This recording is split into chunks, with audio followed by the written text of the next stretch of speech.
मैंने बचपन से अपने बाबा जानी को मेहनत मजदूरी करते देखा है। जब मैं छोटी थी तो मेरे बाबा जानी मेरे लिए कभी फ्रूट लेकर आते तो कभी खिलौने लेकर आते। लेकिन जब मैं 6 साल की हो गई तो मेरे बाबा जानी मेरे जहेज के लिए सामान इकट्ठा करने लगे। मेरे बाबा जानी ने बहुत मेहनत की,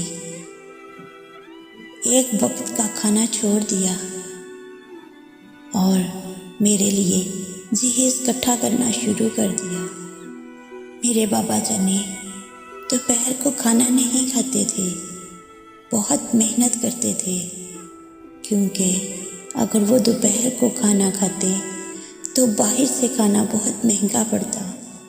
मेरे बाबा जानी ये कहकर दोपहर को खाना नहीं खाते थे कि मुझे भूख नहीं लगती, लेकिन मैं जानती हूँ मेरे बाबा जानी क्यों खाना नहीं खाते थे। वो एक वक्त के खाने के पैसे बचाकर मेरे लिए जहेज की चीज़ें लेते थे। मैंने देखा है अपने बाबा जानी को किस तरह से उन्होंने एक एक चीज़ खरीदी है और कैसे मेरा जहेज बनाया है।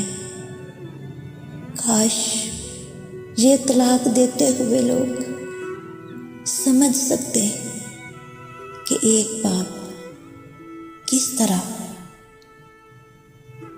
अपनी बेटी का जहेज तैयार करता है। जब बेटी ब्याह कर दूसरे घर चली जाती है, एक तो बाप अपने जिगर का टुकड़ा किसी दूसरे को दे देता है और फिर जहेज भी, और लेने वाले फिर भी नखरे करते हैं कि तुम्हारे बाप ने तुझे क्या दिया। ओए पागलो, जिसने बेटी दे दी उससे और किस चीज़ की उम्मीद रखते हो। काश ये दुनिया समझ सकती, काश ये मर्द समझ सकते कि एक बाप कितना मजबूर होता है। एक गुर्बत में पलने वाली बेटी कितनी मजबूर होती है। काश समझ सकते ये अमीर